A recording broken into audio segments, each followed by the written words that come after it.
بسم الله والصلاة والسلام على رسول الله. مرحبا بكم طلبتي الأعزاء في حلقة جديدة ومتميزة اللي هي الدرس رقم 6 منهج الإسلام في محاربة الانحراف والجريمة. جماعة هذا الدرس كما تعودنا نسبة الفهم نحدوها ونحدو نسبة الحفظ. 70% فهمة هذا الدرس جماعة، 70% فهمة، تبقى لك 30% حفظ. دوك نجي في الحفظ نقول لكم جماعه هذا تحفظوه هذا تفهموا الى اخره.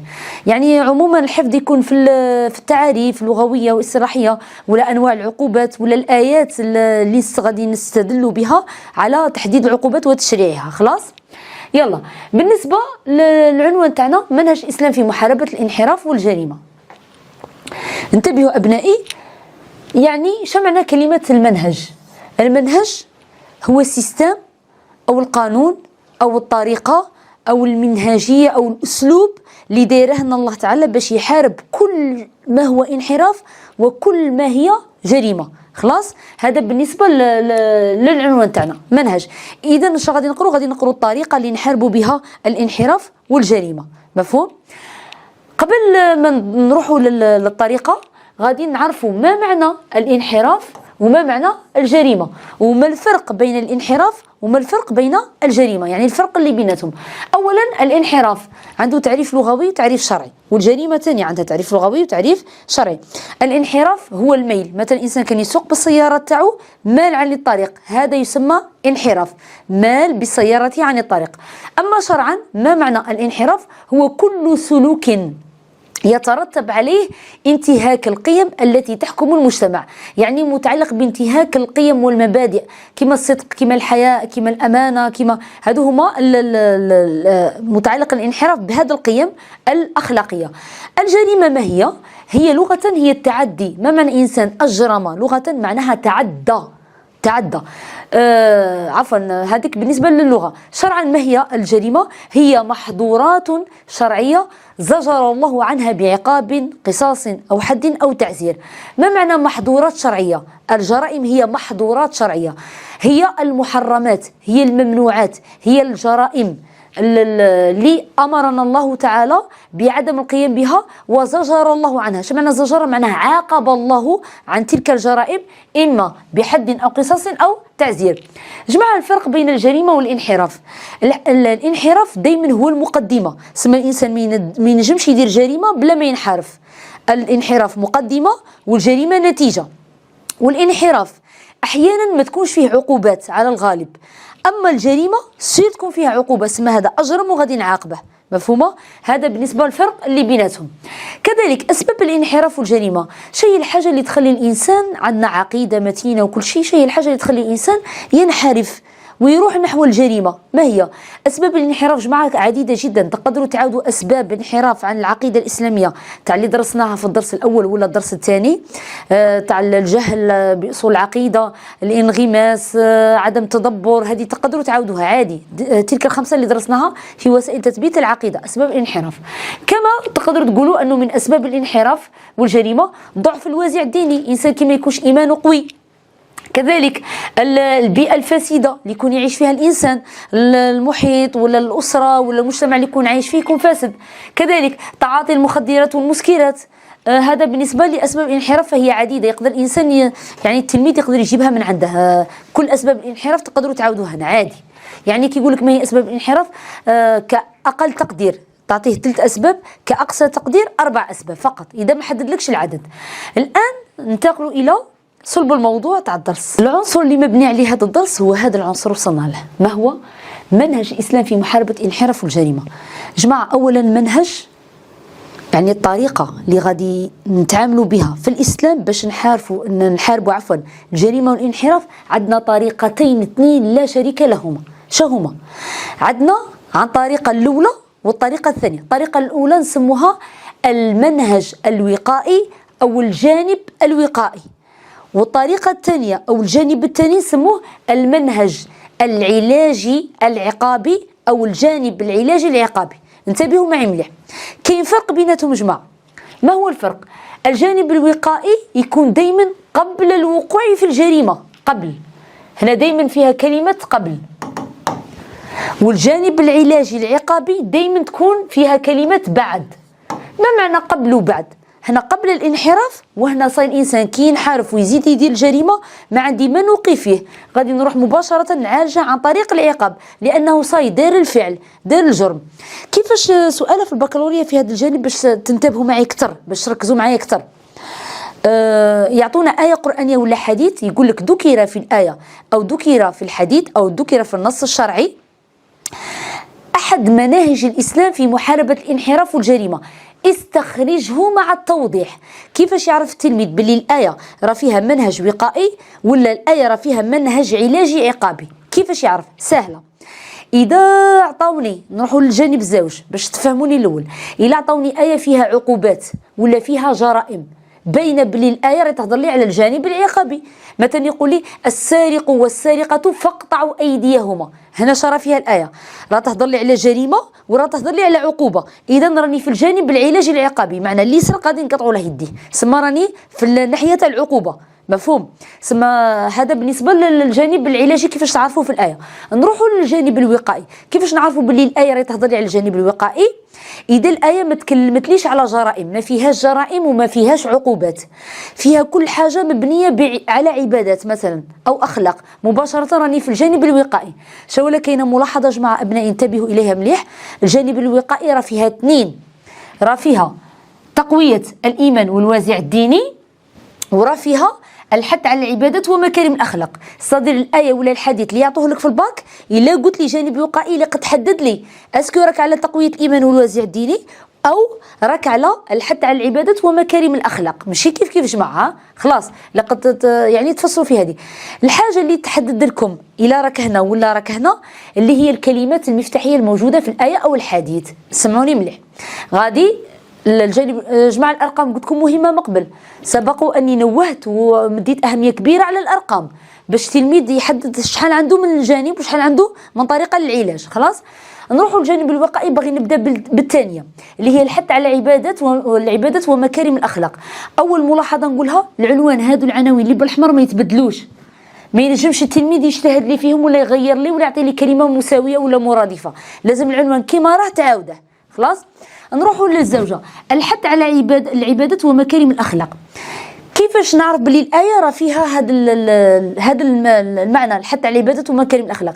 لازم الآية اللي يعطوها لي في البكالوريا لازم نلقى فيها، نلقى الآية تهضر لي على عبادات، مثلا صيام، زكاة، الحج، قراءة قرآن، تسبيح، أذكار، كل حاجة متعلقة بالعبادة. خلاص أو ونصيبوا في الآية إلا ما كانش فيها عبادات نصيبوا فيها أخلاق. شمعنى أخلاق؟ تدعوك الآية مثلا إلى الأمانة، إلى الصدق، إلى الحياء، إلى حسن التعامل مع الناس، إلى حسن الخلق. سما الآية راها تقول لي أنه راها في الجانب الوقائي، مازال الإنسان ما دارش الجرائم، مباشرة نقولوا الجانب الوقائي الحث على العبادات ومكارم الأخلاق. إلا عطاوك أخلاق بلا عبادات العنوان ديالك كامل ماشي تقسم، تشوف عبادات دير غير العبادات، ولا شفت اخلاق دير غير الاخلاق، لا العنوان كومبلي كوسوسوا فيه كان فيه غير عباده ولا كان فيه اخلاق العنوان يجي كامل. مفهوم؟ ما علاقه العبادات بالوقايه؟ نعطيكم مثال.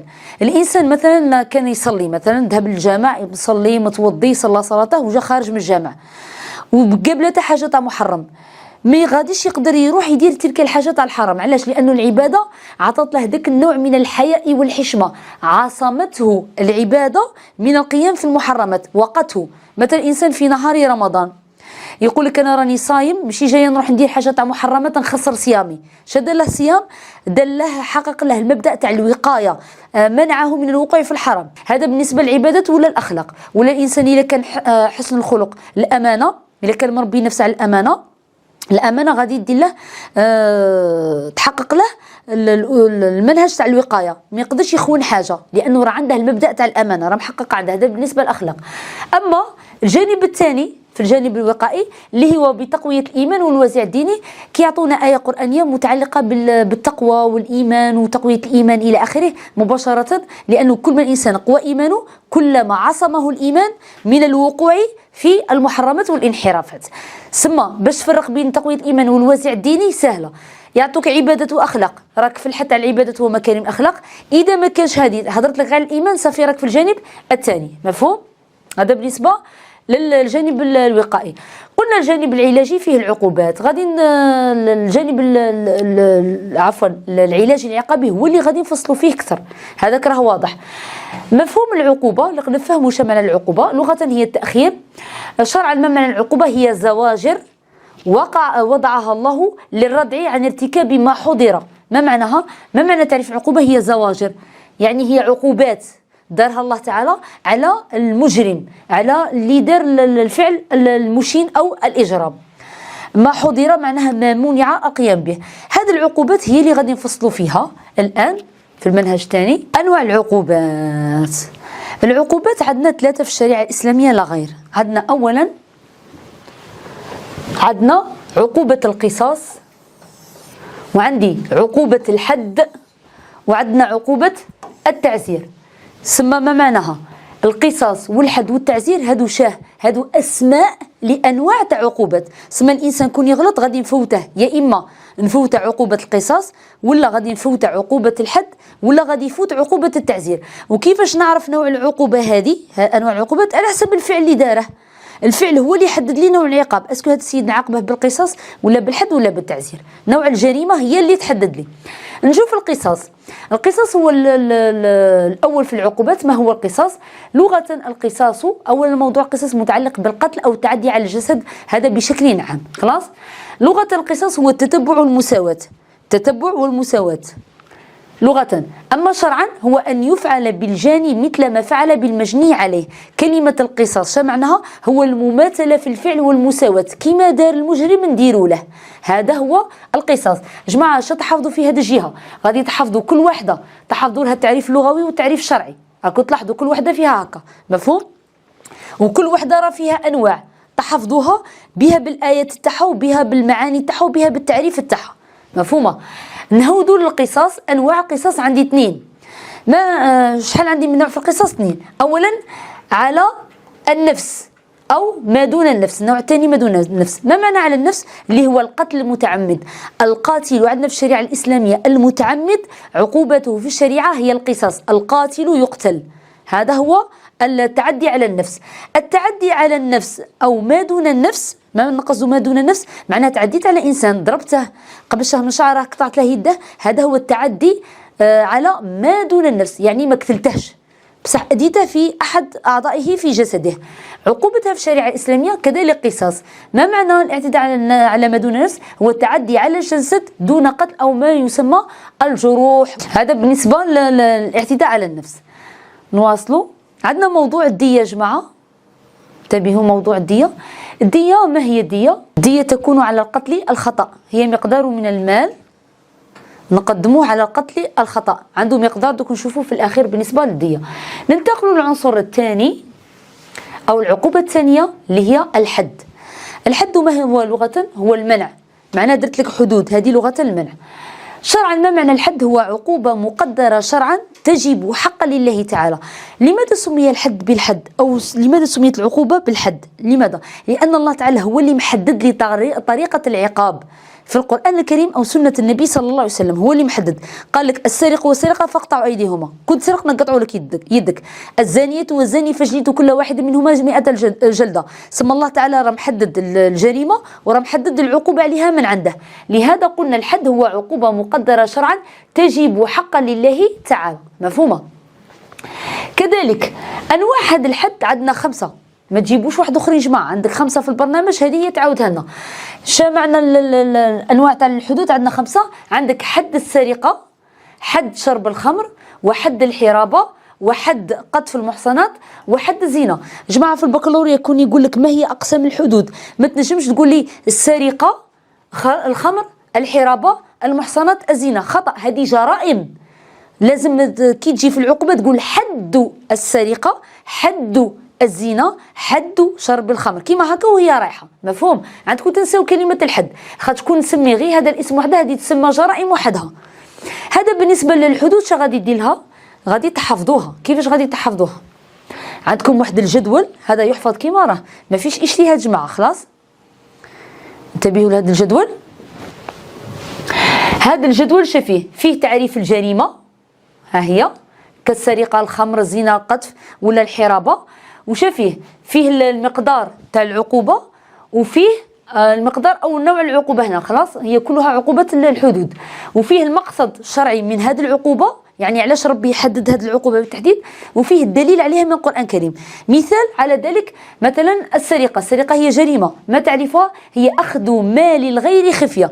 كلمة مال الغير ماشي غير دراهم، أي حاجة تديها من عند إنسان، تدي له تليفون، تدي له صاك، تدي له قش، تدي له كذا، تدي له، هذه كلها تعتبر مال الغير.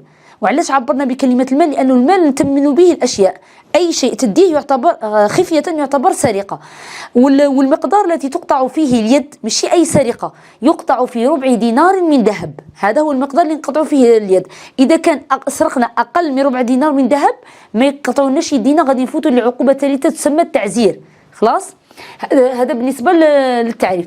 مقدار الحد هنايا في السرقة هو قطع اليد. خلاص، المقصد الشرعي علاش وجدت هذه العقوبة؟ باش نحافظوا على المال من عدم سرقته، المقاصد الضرورية اللي شفناها قبل. الدليل من القرآن الكريم: والسارق والسارقة فاقطعوا أيديهما. شنو غادي ديروا؟ تحفظوا التعاريف تاع الجرائم والمقدار تاع العقوبة تاعها والمقاصد تاعها، وهذه الأدلة هادو لازم تحفظوهم. ممكن يقول لك أعطيني دليلها أو دليل هذه العقوبة من القرآن الكريم، سما هادو بالسيف عليكم تحفظوهم. هذا الجدول يحفظ كيما راه.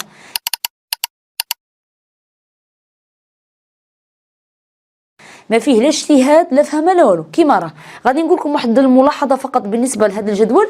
انتبهوا بالنسبه للزنا، عقوبه عفوا او جريمه تاع الزنا، العقوبه عليها فيها التفصيل. كيقول لك ما هي عقوبه الزنا، تقولوا الحد، ولازم تفصلوا فيها، تبينوا المتزوج المحصن عنده يرجم حتى الموت، نقيسوا حتى يموت. اما الاعزب نقصوا بها غير المتزوج غير المحصن، سواء كان امرأة أو رجل. عنده عقوبة؟ عنده 100 جلدة زائد التغريب عام. تغريب عام معناه في المكان اللي زنا فيه عام ما يدخلش، مفهوم؟ هذا كلمة التغريب عام. سما التفصيل في العقوبة تاع زنا، في الحد تاع زنا، في الجلد لازم تفصلوا، كنت ديروا نص الإجابة عندكم نصف العلامة. خلاص، وتجيبوا الآية القرآنية. جماعة كاينه حاجه، موضوع القذف. القذف ما هو اتهام بريء بزنا او نفي نسب عنه، يعني نهضروا غير على موضوع تاع الشرف والزنا، هذا هو قذف المحصنات. راها فيها عقوبه 80 جلده زائد ترد الشهاده. ما معنى ترد الشهاده؟ هذا الانسان اللي يتهم واحد في الشرف تاعه ويقذفه عنده وما يجيبلناش 4 شهداء بالدليل، شا غادي نديروا له؟ نجلدوه 80 جلده ولا تقبلوا له شهاده. شا معنى لا تقبلوا له شهاده؟ كنا نبغوا نبيعوا نشروا حاجه هو ما نجيبوش شاهد، صافي يولوا نسموك شغل كذاب. لا تقبلوا له الشهاده ولا يعترفوا بشهادته، مفهومه؟ شهاده في العقود، ماشي اشهد لا اله الا الله اشهد محمد رسول الله، مفهوم؟ هذا بالنسبه لهذه الملاحظه. كذلك باغي نتكلموا على الحرابه. الحرابه ما معناها؟ هي عكس السرقه. ممكن يقول لكم في البكالوريا ما الفرق بين الحرابه والسرقه؟ السرقه هي خفيه، تدي حاجه او مال غير خفيه، اما الحرابه فصفص، هو يشوف فيك وانت تدي له تلك الاشياء او تتعدى عليه في الجسد. هي محاربه المسلمين بتخويفهم وتقتيلهم وسلب اموالهم علنا، مفهوم؟ عقوبته عندها 4 عقوبات، عندها القتل او الصلب او قطع الارجل والايدي من خلاف او النفي في الارض. شو معناها قطع الارجل والايدي من خلاف؟ نقطع على هذا اليد مع هذا الرجل، ولا هذا اليد مع هذا الرجل، هذا هو الخلاف. خلاص، والنفي يعني ننفيه من الارض هذيك اللي دار فيها الحرابه، ما يزيدش يدخلها. هذا بالنسبه. كذلك عندها المقصد تاعها والايه القرانيه تحفظوها كما راه. هي بالنسبه للديه اللي سبق وتكلمنا على الديه، قلنا هي مقدار من المال يقدمه الجاني أو المجرم أو المتعدي لأهل المجني عليه في حالة القتل الخطأ، ومقدارها 1000 دينار ذهبي، لقوله تعالى: ومن قتل مؤمنا خطأ فتحرير رقبة مؤمنة ودية مسلمة إلى أهله. خلاص، مؤمنا خطأ، ليقتل خطأ. هذا بالنسبة لأهم شيء في الحدود. باقي لي العقوبة الثالثة اللي هي التعزير. جماعة التعزير ما هو؟ لغة التعزير هو التأديب، وهو الدرجة الثالثة من العقوبة. شو هو التعزير؟ هو عقوبة غير مقدرة شرعا، هي عكس الحدود وعكس القصاص. هي عقوبة، راكم تلاحظوا معايا، غير مقدرة. شو معنى غير مقدرة؟ معناها هي عقوبة اجتهادية يحددها القاضي، هو اللي يجتهد فيها كيفاش غادي يعاقبك. جماعه كيفاش نعرفوا باللي الانسان فات تعزير؟ سهله. اذا هذا الانسان ما دارش الجرائم تاع القصاص وما دارش الجرائم تاع الحدود كالسرقه والخمر والحرابه والمحصنات قتل المحصنات عفوا والزنا، فما تبقى فكله تعزير. مفهوم؟ هذا بالنسبه للقضيه التعزير. انواعه ما نجموش نحدوا انواع التعزير. علاش ما نجموش نحدوها؟ لان هي عقوبه اجتهاديه. مثلا عندنا مثلا ولدها كسرها كاس ولا تضربه، وغدا ويعاود يكسرها طبسي، ولا مثلا تعاقبه تقلع له الهاتف، ولا مثلا عاود كسرها مغط حاجه تقول ما تخرجش برا. هذه هي التعزير اللي هي عقوبه اجتهاديه. كل مره نجيبوا عقوبه جديده، هي عقوبه غير ثابته حسب تقدير المجتهد او القاضي او الحاكم. مفهوم؟ هذا بالنسبة للأنواع. ومثال عقوبة التعزير مثلا عندنا الغرامة مالية أو السجن مدة معينة إلى آخره. هذا بالنسبة لأهم كاين واحد السؤال شهير في البكالوريا يقول لك ما الفرق بين الحد والتعزير؟ مثلا يعطيك العقوبات يقول لك قارن بيناتها، أو القصاص والتعزير إلى آخره. هذا الفروقات راني دايرتهم في الاخر ان شاء الله كي نكمل الدرس كلية، نلجا الى تحديد الفروقات ونعلم لكم طريقه سهله جدا لتخرجوا بها الفروقات بشكل رائع كما سبق ودرنا في الدروس السابقه. انتبهوا الان، كاين عنصر ما قبل الاخير، عندنا خصائص العقوبه في الاسلام.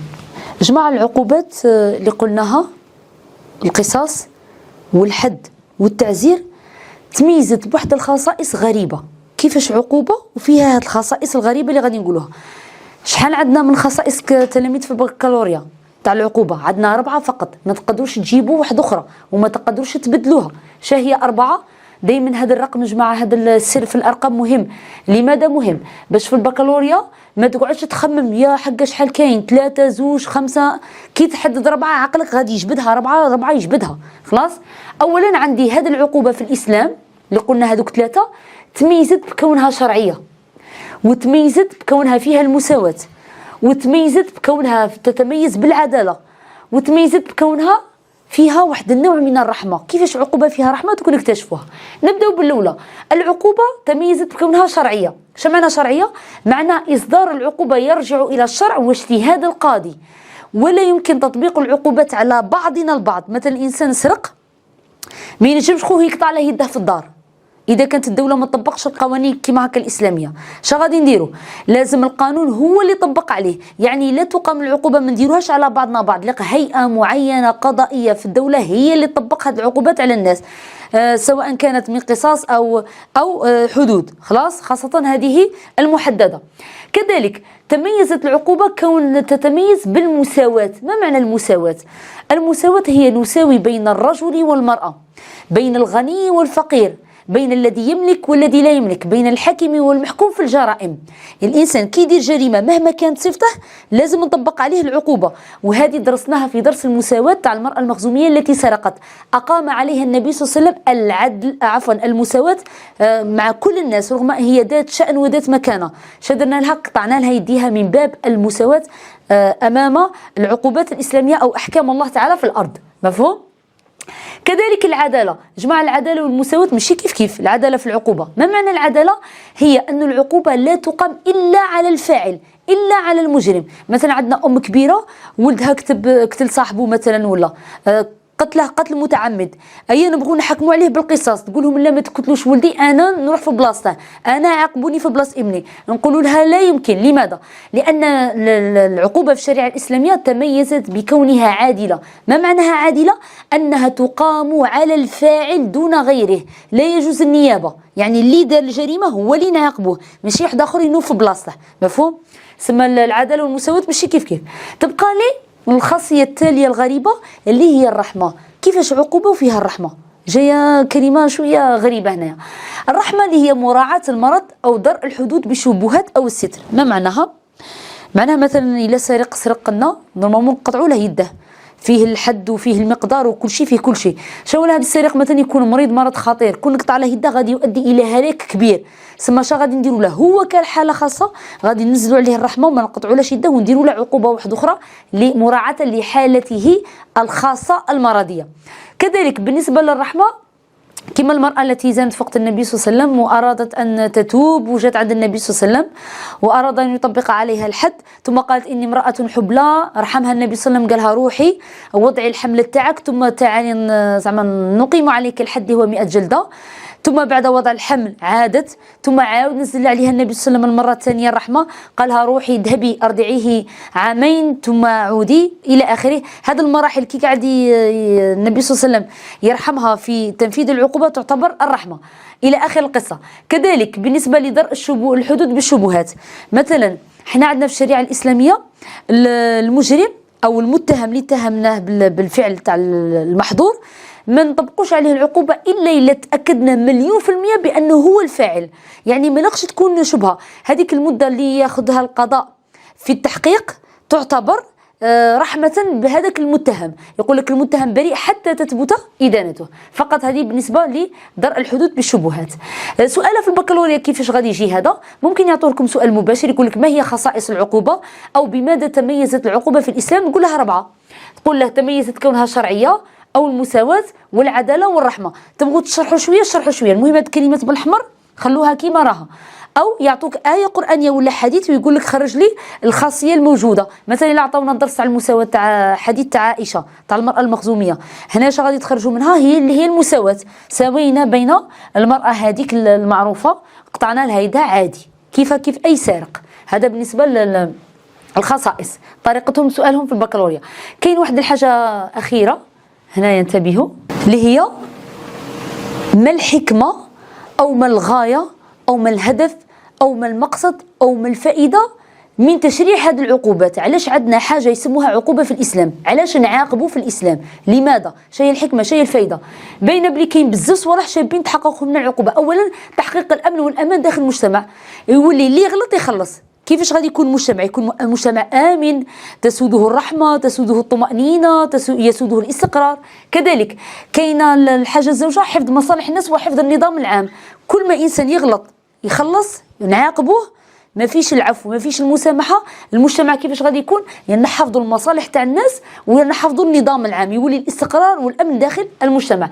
كذلك من بين الأهداف من العقوبات من وجودها التأديب والردع. التأديب بالنسبة للمجرم والردع بالنسبة للناس اللي راها باغية دير كيما هذا، سما يخافوا ما يديروش الفعل الإجرامي. كذلك حفظ الكليات الخمس، المقاصد اللي درسناها الضرورية والحاجية والتحسينية، باش نحفظوها بتحقيق العقوبات بتطبيقها وما ما لازمش يكون فيها العفو. هذا بالنسبة للحكمة. كاينه واحد العنصر الاخير اللي قلت لكم عليه اللي هي الفروقات بين العقوبات. عندك ما الفرق بين القصاص والحد؟ مثلا القصاص تميز بواحد الحاجه، جماعه ما تعاودوناش تعريف الفروقات، تعاود التعريف عندك صفر، لازم من التعريف تخرج الحاجه الغريبه اللي راها في هذا التعريف ما كاش في التعريف الاخر. كيما هكا نديروا شديروا حطوا في البريون تاعكم في البكالوريا التعاريف وقعدوا تخرجوا. ان شاء الله تكونوا فهمتوني بلي ما لقش تعاودوا التعاريف. نزيدوا لهنا بالنسبه للقصاص قلنا فيه المماثله كيما دار المجرم كيما غادي نعاودوا له. اما في الحدود لا. شمعنا الحدود؟ مثلا واحد سرق ما سرقناش رحنا قطعنا له يده، واحد زنا شدنا له جلدناه، سما ما درناش نفس الفعل ما عاودش كررناه.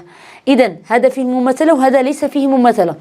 بالنسبه للقصاص يجوز العفو في واحد الجانب في واحد القسم اللي هو في الجروح. مثلا واحد عفس على واحد قادر يقول له اسمح لي ولا كذا ولا يجوز، اما في القتل العمدي لا يجوز العفو. اما الحدود لا يجوز العفو فيها اذا وصلت امرها الى القاضي، لا يجوز العفو. بالنسبه للقصاص هو حق للعبد، اما الحدود هي حق لله. لماذا حق لله؟ لأن الله تعالى هو اللي محدد، قال لك هذو الجرائم كون ديرهم هاكي غادي نعاقبك. اسم هذه العقوبات هي لله تعالى. مفهومة؟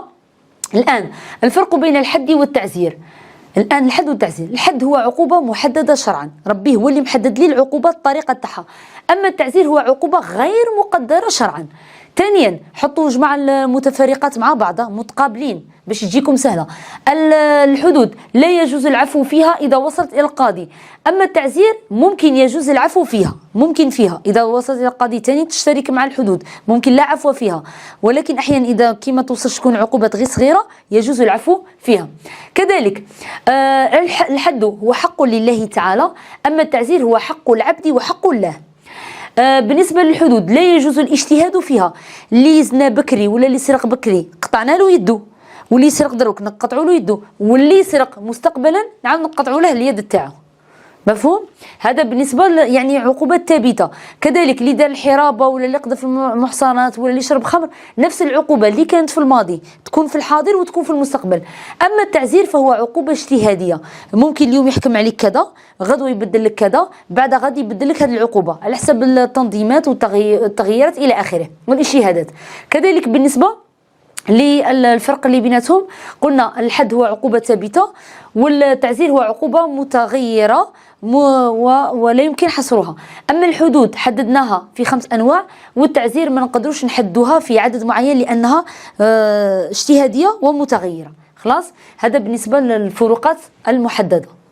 كذلك باقي لي الامر اخر اللي قلته في البدايه، الفرق بين الانحراف والجريمه، هذا كما وضحناه في البدايه. اذا هذا الدرس جماعه لازم تكونوا فاهمينه غايه، والامور اللي تحفظوها قلنا التعاريف، قلنا انواع العقوبات، تحفظوا هذاك الجدول كيما راه تعاودوا حذر تغلطوا فيه. كذلك في المنهج الوقائي تحفظ تقويه الايمان والوازع الديني كيما راها، الحث على العبادات ومكارم الاخلاق ما تغيروهاش ابنائي. وقلت لكم العفايس اللي كيفاش تفرق ما بين المنهج الوقائي والمنهج العقابي، هذيك فيها قبل وبعد كما شرحناها في البدايه. ان شاء الله ابنائي تكونوا وفقتوا لفهم الدرس والاسئله المقترحه عليه والمنهجيه الاجابه عليه في البكالوريا. والسلام عليكم ورحمه الله وبركاته.